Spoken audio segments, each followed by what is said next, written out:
Bonjour à tous, ici Manon Fabre.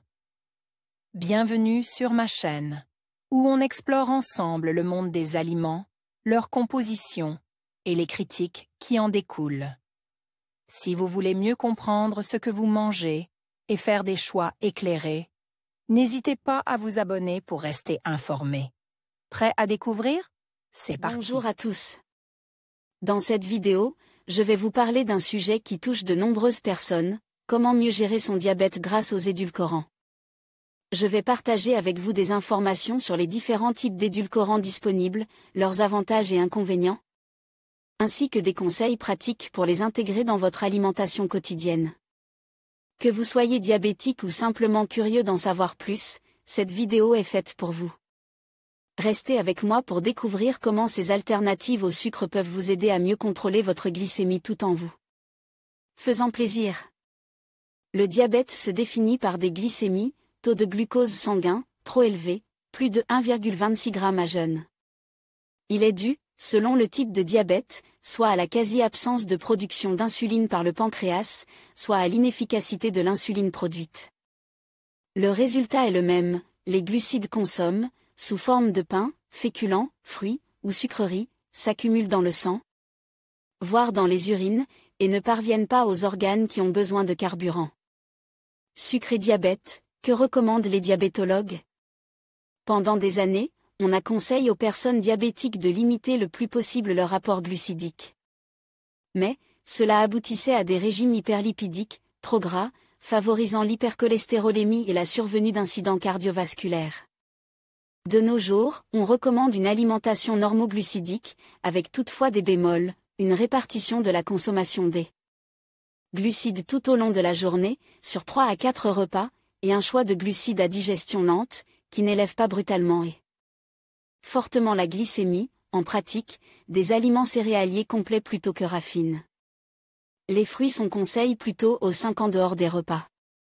Quant aux produits sucre blanc, confiture, gâteaux, ils ne sont pas à proscrire, mais il faut en manger de façon modérée, et toujours au sein de repas complets. Dans la mesure où ces aliments ne sont pas indispensables à l'équilibre alimentaire, les nutritionnistes parlent de calories vides. On a tendance à les déconseiller aux personnes diabétiques en surpoids, quand on a un diabète de type 2 avec quelques kilos en trop. Un amaigrissement a toutes les chances d'améliorer les glycémies. Les atouts des édulcorants pour les diabétiques. Les édulcorants intenses, aspartame, acésulfame K, sucralose, saccharine, cyclamate de sodium, tomatine, n'ont aucun impact sur la glycémie. En effet, bien que ces substances aient un pouvoir sucrant élevé, elles ne comptent pas parmi les glucides, même le sucralose qui est obtenu à partir du sucre. Par ailleurs, leur apport calorique est nul ou négligeable, ce qui est un atout pour les personnes diabétiques de type 2 qui doivent perdre du poids. Même si on ne recherche pas un amaigrissement, la consommation d'édulcorants intenses permet de s'offrir davantage de plaisir sucre. Le sucre devant être modéré au profit des féculents et des fruits. Les polyols, sorbitol, mannitol, isomalt, lactitol, xylitol, peuvent élever très légèrement la glycémie. Il ne faut pas en abuser, mais il est préférable de choisir les bonbons et les chewing-gums sans sucre qui en contiennent, plutôt que des sucreries traditionnelles. L'apport calorique des polyols est de 2 kcal par gramme, 2 fois moins que le sucre. À voir aussi article les édulcorants à la loupe, édulcorants article édulcorants et sport, édulcorants les usages des édulcorants de table pour le diabétique.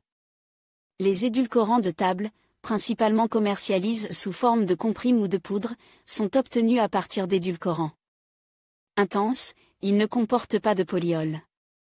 Il faut savoir que les édulcorants en poudre apportent un peu de glucides, sous forme de lactose ou maltodextrine, généralement 0,5 g par cuillère à café. À moins d'en mettre des proportions anormalement élevées dans ces aliments, cela est négligeable.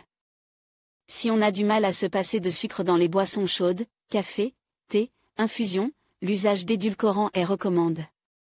Car le sucre consomme sous forme de boisson se digérer très vite, et par conséquent élever la glycémie trop rapidement, et fortement selon la quantité. Les édulcorants en poudre sont intéressants pour sucrer les laitages nature, et surtout les fruits, compotes, salades de fruits. qui apportent déjà par eux-mêmes des glucides. Ils permettent aussi de réaliser toutes sortes de desserts, crèmes, gâteaux, glaces. Toutefois, lorsqu'on fait un gâteau, il ne faut pas oublier que la farine contient des glucides, dans ce cas, on mange un peu moins de pain ou de féculents. Il faut aussi éviter les recettes riches en beurre, l'excès de graisse saturée étant déconseillé pour protéger les artères. On peut néanmoins remplacer le beurre par une margarine de bonne qualité, riche en oméga 3 et 6. La consommation d'aliments allégés en sucre chez le diabétique. Il existe toute une gamme d'aliments allégés en sucre, la plupart comportant des édulcorants intenses. Pour les personnes diabétiques qui ne veulent pas se contenter de boire de l'eau, les sodas light et les eaux aromatisées sans sucre sont vivement conseillés. Les boissons normalement sucrées, trop hyperglycémiantes, sont à réserver aux hypoglycémies. Pour les aliments, il faut bien lire l'étiquetage. La mention « sans sucre » signifie sans saccharose. Ainsi, une confiture ou un chocolat, sans sucre, peut tout à fait contenir, en remplacement du sucre, une association d'édulcorants intenses, de polyol, et de fructose, un glucide dont il faut tenir compte. Tous les aliments allégés en sucre ne comportent pas forcément des édulcorants intenses. Par exemple, une compote ou un dessert lacté allégé peuvent simplement être un peu moins sucre, moins 25%, qu'un produit traditionnel. Le mieux est de comparer les valeurs nutritionnelles mentionnées sur les emballages, et en cas de doute, de demander conseil à son diabétologue ou son diététicien. Diapo, top 15 des aliments à index glycémique, IG, bas. En conclusion, les édulcorants peuvent être un outil précieux pour mieux gérer son diabète. En offrant une alternative sucrée avec peu ou pas de calories, ils permettent de satisfaire les envies tout en maintenant un contrôle glycémique. Cependant, il est essentiel de les utiliser avec modération et de rester attentif aux réactions de son corps. N'oubliez pas de consulter votre professionnel de santé pour des conseils personnalisés. En intégrant judicieusement les édulcorants dans votre alimentation, vous pouvez améliorer votre qualité de vie tout en prenant soin de votre santé. Merci de nous avoir suivis et à bientôt pour d'autres conseils sur la gestion du diabète.